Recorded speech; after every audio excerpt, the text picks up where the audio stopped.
제가 어린 시절에는요, 스마트폰이 없었어요. 핸드폰이 없었습니다. 그래서 항상 부모님의 걱정은 뭐냐, 이 자녀들이 학교 끝나고 사라지는데 어딜 갔는지를 이렇게 조사하는 게 참 힘든 일이었어요. 근데 참 귀신 같게도 엄마들은 항상 찾아내셔. 자식들 어디인지를 항상 찾아내셔. 보시면은 얘랑 친한 친구 누구 이렇게 딱 연결해가지고 다 전화해가지고 참 놀랍지 않나요? 엄마들은 다 알더라고요, 내가 뭐 했는지.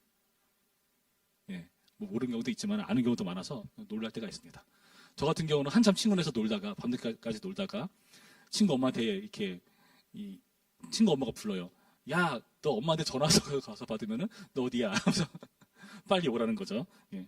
그래서 저는 착하게도 바로 가지는 않고 더 놀다가 아주 늦게 가거나 그럴 때가 많았습니다. 거의 중학교 때 같은 경우는 집에 끝나자마자 바로 간 적이 거의 없는 것 같아요. 항상 친구네서 놀았습니다. 놀다가 늦게 들어갔어요. 다른 친구들은 학원 가고 막 그러는 애들이 많았는데 저는 학원을 가보진 않고 맨날 그렇게 놀았던 기억이 나요. 근데 요즘은 어떻죠? 요즘은 만약에 여러분이 이렇게 소식이 좀 뜸하다, 어디인지 모르겠다 하면은 바로 스마트폰으로 연락이 올 겁니다. 엄마가 너 어딨냐? 그렇게 물어오는 전화를 하시겠죠. 연락이 참 편해지고 간편해졌다는 생각이 듭니다. 저도 고민이에요. 만약에 제 아들이 컸을 때 얘한테 언젠가는 핸드폰을 사줘야 될 텐데 그 시점을 어느 때로 잡아야 될까 하는 그런 걱정. 예. 저는 안 해줘도 된다고 생각하는데 아내 생각은 줘야 된다라는 생각을 가지고 있고요. 불안해서 그 연락할 수 있는 어떤 연락망이 필요하다고 할 수가 있겠죠. 사도 바울은 어땠을까요? 사도 바울은 지금 여기 나타난 데살로니가 교회 같은 경우 굉장히 멀리 떨어져 있는 상황입니다. 어떻게 연락할 수 있는 방법이 지금처럼 편한 시대가 아니었어요. 제가 지난번에 이 데살로니가 교회에 대해서 이 사도 바울이 불안해한 게 아니라 굉장히 자랑으로 여기고 기쁨으로 여겼다라는 말씀을 드렸는데 사도 바울이 처음부터 그랬을까요? 처음부터 그러지 않았습니다. 불안해했어요, 사실은. 처음에 굉장히 불안해했습니다. 나중에 소식을 듣고 안도하게 된 거죠. 그런데 그렇게 불안한 마음을 사도 바울은 어떻게 표출했는가? 보시면은 5절 말씀에 이렇게 되어 있어요. 5절 말씀. 이러므로 나도 참다 못하여 너희 믿음을 알기 위하여 그를 보내었노니 이는 혹 시험하는 자가 너희를 시험하여 우리 수고를 헛되게 할까 함이니. 이 구절 하나만 보더라도 분위기를 유추할 수 있죠. 아, 그 당시 시험하는 자가 있었구나. 이 시험하는 자는 사탄을 말합니다. 굳이 해석을 한다면은. 그러니까 굉장히 사탄의 시험이 있는 그런 어렵고 힘든 분위기. 그리고 우리가 지난 시간에 살펴보았지만은 실제로 유대인들이 당하던 박해와 거의 동일한 박해를 받고 있는 어려운 상황이라는 것을 우리는 짐작해 봤어요. 그래서 신앙을 지키는 것은 사실 쉽지가 않습니다. 제가 찬양원자 보내면서 불안하다 그랬잖아요. 그렇죠? 확인할 길이 없잖아. 이거 뭐하는지 어떻게 알아? 그렇죠? 그래서 불안한 것처럼 사도 바울도 그랬을 것 같아요. 그 당시 어떻게 연락할 것도 마땅치가 않고 스마트폰이 있어요? 뭐가 있어요? 그래서 참다 못하여 디모데를 보냅니다. 사도 바울에게 디모데는 어떤 사람이냐? 친아들처럼 여기는 사람이에요. 굉장히 자기에게 소중한 사람입니다. 그래서 사도 바울이 감옥에 있을 때 굉장히 여러 가지 손과 발 역할을 해줬던 굉장히 중요한 그런 인물을 보낼 만큼 그 상을 못 견뎌 한 겁니다. 그래서 그 디모데가 가서 그가 보고 듣고 확인한 것을 바울에게 전달하죠. 여러분, 그 보고의 말을 보면은 우리가 그 당시 상황을 더 잘 짐작해 볼 수가 있어요. 6절 말씀 봅니다. 6절 말씀. 지금은 디모데가 너희에게로부터 와서 너희 믿음과 사랑의 기쁜 소식을 우리에게 전하고 또 너희가 항상 우리를 잘 생각하여 우리가 너희를 간절히 보고자 한 것 같이 너희도 우리를 간절히 보고자 한다니. 어떤 걸 확인합니까? 아, 지금 디모데로부터 들은 소식을 통해서 굉장히 그들이 잘 지내고 있구나. 믿음과 사랑의 기쁜 소식을 확인했대요. 여러분, 여기 나타난 기쁜 소식이라는 것은 성경 다른 부분에서는 복음이라고 번역을 합니다. 근데 유일하게 여기서는 그 복음이라는 표현을 데살로니가 교회를 향해서 써요. 그 정도로 사도 바울에게 거의 예수 그리스도의 복음과 맞먹을 정도의 좋은 소식이었다는 거죠. 그게 또 뭐라 말합니까? 8절 말씀 봅니다. 8절 말씀 보면은 그러므로 너희가 주 안에 굳게 선즉 우리가 이제는 살리라. 여러분, 이 말이 되게 독특한 말이에요. 우리가 이제는 살리라. 그전에는 어땠다는 거죠? 죽을 것 같았다. 너무나 불안하고 초조하고 궁금해가지고 죽을 것 같았다. 그러나 이들의 모습을 보고 살리라 라고 말할 정도였다는 겁니다. 그리고 2절 부분 볼까요? 2절 말씀. 2절 말씀 보시면 우리 형제 곧 그리스도의 복음을 전하는 하나님의 일꾼인 디모데를 보내노니 이는 너희를 굳건하게 하고 너희 믿음에 대하여 위로함으로. 7절 말씀 봅니다. 이러므로 형제들아 우리가 모든 궁핍과 환난 가운데서 너희 믿음으로 말미암아 너에게 위로를 받았노라. 여러분 위로라는 말을 주목해 보세요. 위로를 받았다고 말해요. 그러니까 지금 이 사도 바울은요 굉장히 큰 힘을 얻은 겁니다. 보세요. 우리가 모든 궁핍과 환난 가운데서 바울은요 궁핍하고 환난 중에 있습니다. 여러분 집이 너무나 힘든데 자식들마저 부모님 소속이면은 얼마나 마음이 아픕니까? 저희 어머니도 혼자서 돈 많이 벌어오셨는데 집에 오면은 저 혼자 있을 때 많거든요. 그러니까 막 집에 어질러져 있다. 그러면 어머니의 말투 이미 짜증이 배 있어. 그래서 그냥 가만히 있다 혼나는 느낌이 있죠. 그럴 때 되게 많았어요. 너무나 힘들게 돌아오시니까 그 말에 짜증이 아예 배 있는 거예요. 근데 본인은 못 느끼죠, 그거를. 여러분 그럴 때 있을 겁니다. 엄마 아빠가 괜히 어디서 속상한 일이 있어서 오면은 그 말투에 그 짜증이 배 있잖아요. 그 느낄 때 있잖아요. 그만큼 어려운 상황에서 자녀의 모습을 봤는데 아휴 참 답답하고 한숨 나오는 상황이다. 그러면 바로 화가 나는 거죠. 그런데 만약에 제가 공부를 잘해가지고 반에서 1등을 했다. 그런 일은 없었습니다. 근데 그런 일이 있었다 그러면 부모님이 얼마나 큰 위로와 힘이 되었을까요? 사도 바울에게 지금 이 데살로니가 교회는 그런 상이었다는 거죠. 그들의 이러한 믿음과 사랑 그런 걸 확인하면서 위로를 얻었다. 살게 되었다 말할 정도였다는 거죠. 9절 말씀. 우리가 우리 하나님 앞에서 너희로 말미암아 모든 기쁨으로 기뻐하니 너희를 위하여 등이 어떠한 감사로 하나님께 보답할까. 감사가 터져 나왔고요. 10절 말씀. 주여로 심히 간구함은 너희 얼굴을 보고 너희 믿음이 부족한 것을 보충하게 하려 함이라 하면서 하나님께 간구했다고 되어 있습니다. 그러니까 지금 이 바울은요. 이 데살로니가 교회의 믿음과 사랑을 확인하고 그들의 모습을 디모데로부터 전해 듣고 나서 어떻게 되었죠? 위로를 받고 살게 되었고 감사하게 되었고 기도하게 되었어요. 무슨 말이냐? 이들의 이러한 신앙적인 모습이 바울을 세웠다는 겁니다. 바울을 세웠다는 거예요. 저는 우리 청년들이 여러분 집안에서 부모님들께 그리고 우리 청년반에서 저에게 저를 세워주는 청년부였으면 좋겠습니다. 어떻게 세워주는 걸까요? 저한테 뭐 잘해주는 거 그런 게 아니고 여러분이 신앙으로 잘 되면 됩니다. 신앙으로 든든히 서가면요. 그만큼 큰 위로와 감사가 없어요. 제가 몇 가지 좋은 소식을 들었어요. 그동안 열심히 공부했었던 우리 수험생들 좋은 결과가 있는 걸로 이렇게 들려오기 시작합니다. 참 감사하죠. 아직 기다리는 사람도 있을지 모르겠는데 그러나 좋은 결과가 있을 거예요. 그런 걸 들으면서 참 다행이다, 감사하다라는 생각을 가집니다. 여러분 좋은 소식 있으면 저한테 좀 알려주세요. 제가 삽니다. 그러면 제가 너무나 기쁩니다. 그렇게 사도 바울에게 있어서 이들은 좋은 기회였다는 거죠. 점점 이게 다리가 좁아져서 불안해서 옮길게요.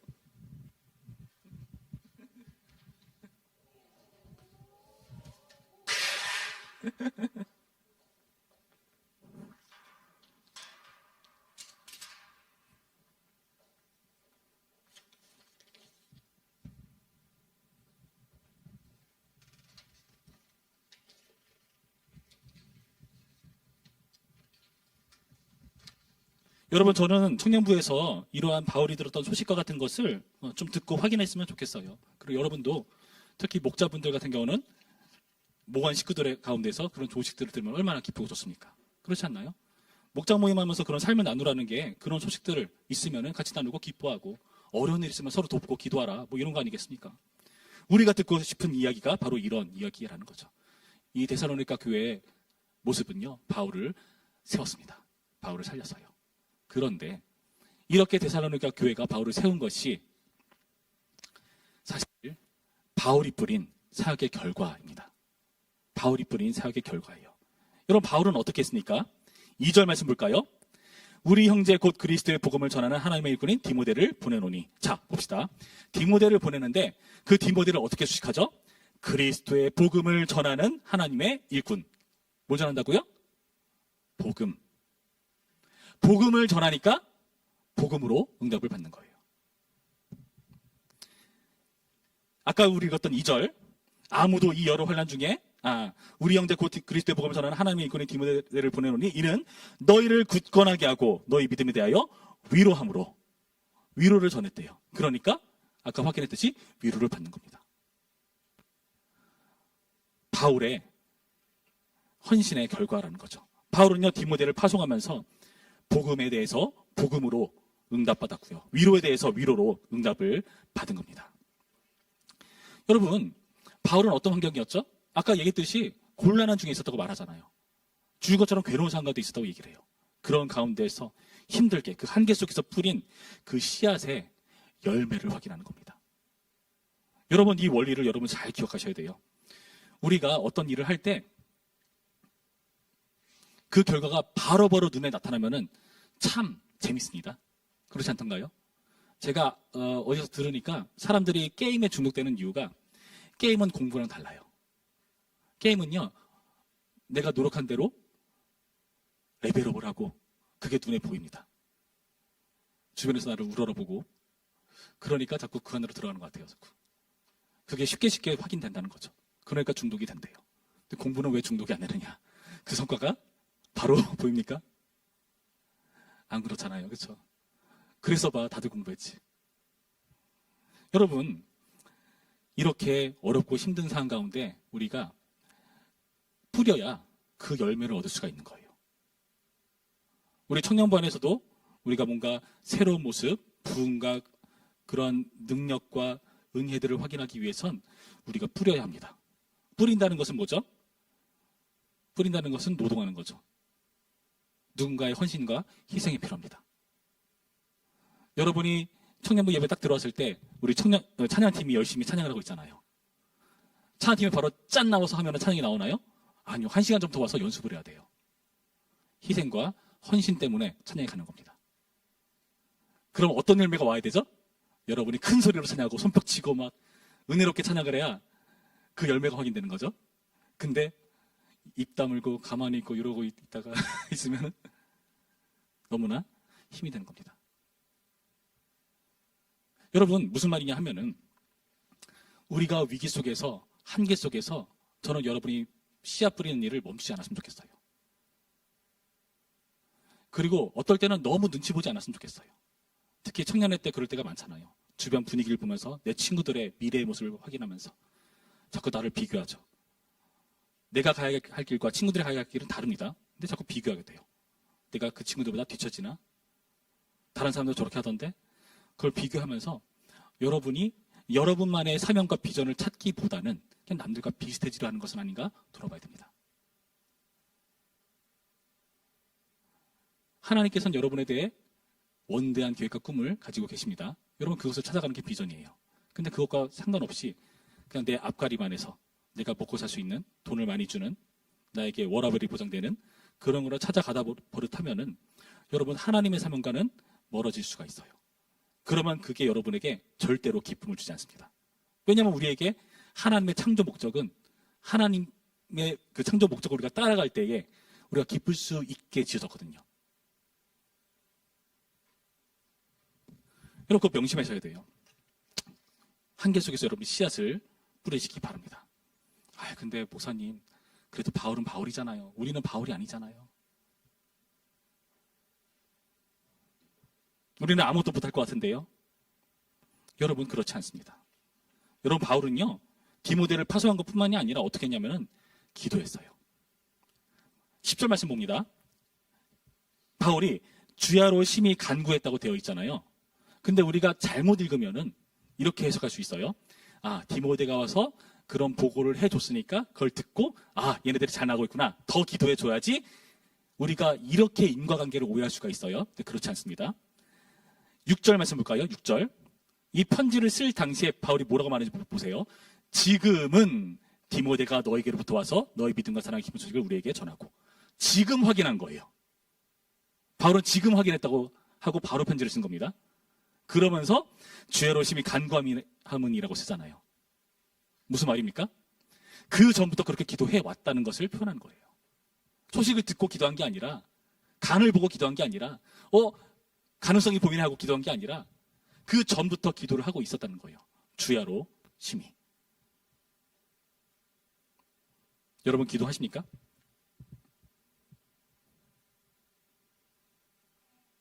하세요? 다행입니다. 기도를 해야 됩니다. 여러분, 제가 뭐 짧지 않은 인생, 길지도 않지만 짧지도 않은 인생 살아가면서 확인해 보니까요, 기도 없이 하는 모든 건요, 결국 다 안 돼요. 여러분, 제가 처음 찬양 인도를 하던 때를 말씀드릴게요. 제가 처음에 청년부 들어갔는데 열심히 교회 막 왔다 갔다 하니까 그 청년부 형님이 부르셨더니 찬양팀 같이 하재요. 들어갔어요. 들어가서 내가 처음에 뭘 했느냐, 이거 막 앰프 다루고 설치하고 이런 거 배워서 그런 거부터 했어요. 막 그런 거 하고. 그러다가 그분이 갑자기 신학을 하시겠다고 하시고 교회를 나가시네. 그래서 어찌저찌 하다가 결국 제가 찬양 인도를 하게 돼서 찬양 인도를 합니다. 찬양 인도를 처음 하는 거예요. 자, 찬양 인도를 처음 하면은 아무것도 아닌 게 없잖아요. 제가 어떻게 했을까요? 나름 남들은 찬양을 어떻게 하는지 한번 찾아봐야겠다 해서 검색을 하고 찾아봤어요. 아, 이러이러한 찬양팀들이 있네? 이 찬양팀은 이렇게 하는구나. 이 상황에서 인도자는 멘트를 이렇게 하는구나. 아, 이 인도자는 여기서 이거를 반복하고 이 다음에 이런 곡을 부르고 그런 것들을 막 분석하고 연구했어요. 열심히. 나중에 어느 정도까지 연구했냐면은 제가 그분의 인도를, 그 찬양 인도자들의 인도를 제가 요 다음에 이거를 반복할 것 같은데 그러면 거의 다 맞을 정도로 연습했어요. 그리고 멘트도 다 이렇게 막 한 거, 어느 타이밍이 하는지 그런 거 다 연구해서 했어요. 자, 그 잘하는 찬이가 거의 똑같이 할 정도로 다 준비하고 앞에 섰습니다. 찬양이 은혜로웠을까요? 완전 망했어요. 왜 그럴까요? 저는 깜빡했습니다. 아, 거기 찬양 좋아서 간 사람들과 우리 청년부에 있는 나온 사람들은 다르구나. 그 사람은 찬양하고 싶어서 그런데 찾아간 사람들이니까 그렇게 하지만 여기 있는 사람들은 별로 찬양에 관심도 없고 그냥 마지못해 나오거나 그런 사람도 많은데 그런 데서 또 동일한 분위기를 내가 유추해 보겠다? 안 되더라고요.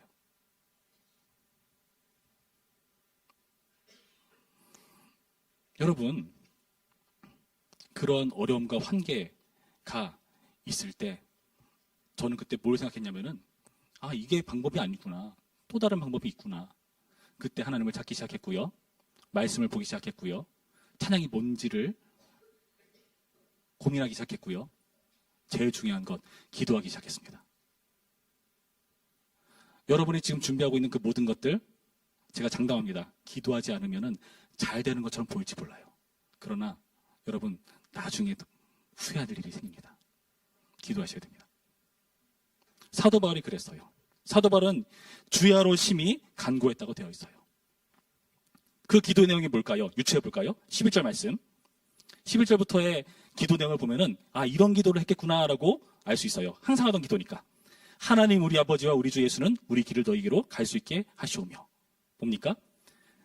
그들에 대한 사모하는 마음을 담아서 기도하고 있는 거죠. 근데요, 놀랍게도요, 그 기도한 대로 응답받습니다. 6절 뒷부분. 우리가 너희를 간절히 보고자 한 것 같이 너희도 우리를 간절히 보고자 한다 하니. 사모하는 마음에 사모함으로 응답받았습니다. 12절 말씀. 또 주께서 우리가 너희를 사람과 같이 너희도 피차간과 모든 사람에 대한 사랑이 더욱 많아 넘치게 하사. 그들이 사랑이 넘치는 교회 되기를 위해서 기도하고 있죠. 6절 볼까요? 6절 말씀 앞부분. 지금은 디모데가 너희에게로부터 와서 너희 믿음과 사랑의 기쁜 소식을 우리에게 전하고 사랑에 대해 기도했더니 사랑에 대한 응답을 받죠. 13절 말씀. 너희 마음을 굳건하게 하시고 우리 주 예수께서 그의 모든 성도와 함께 강림하실 때에 하나님 우리 아버지 앞에서 거룩함에 흠이 없게 하시기를 원하노라. 그들이 신앙에 굳건하기를 기도합니다. 8절 말씀. 그러므로 너희가 주 안에 굳게 선즉 우리는 이제는 살리라. 그들의 굳건함을 위해 기도하니까 그들의 굳건함을 확인합니다. 기도한 대로 다 응답받아요. 기도는 말로만 하는 거니까 이뤄진 것이지. 아니요. 바울은요, 본으로도 했어요. 6절 말씀 다시 볼까요? 6절 말씀. 우리가 너희를 간절히 보고자 한 것 같이 너희도 우리를 간절히 보고자 한다. 간절히 보고자 한 본을 보였다는 거죠. 12절에 뭐라 했죠? 우리가 너희를 사랑함과 같이 라고 했더니 사랑으로 확인하는 거죠. 본으로도 보였습니다. 여러분, 무슨 말입니까? 지금 사도 바울은요, 이 데살로니가 교회가 세워지는 모습을 위해서 디모데를 보내고 기도하고 모범을 보이는 그런 활동을 해오던 인물이라는 겁니다. 저는 여러분들이 한계 속에서 씨앗을 뿌렸으면 좋겠고요. 기도했으면 좋겠습니다. 다가오는 금요일 비전 기도회 때 여러분들 얼굴이 많이 보였으면 좋겠습니다. 금요일 저녁은 나올 수 있잖아요. 여러분 스케줄 여러분이 억지로 만들지 않는 이상 다 시간 있잖아요. 그렇지 않나요?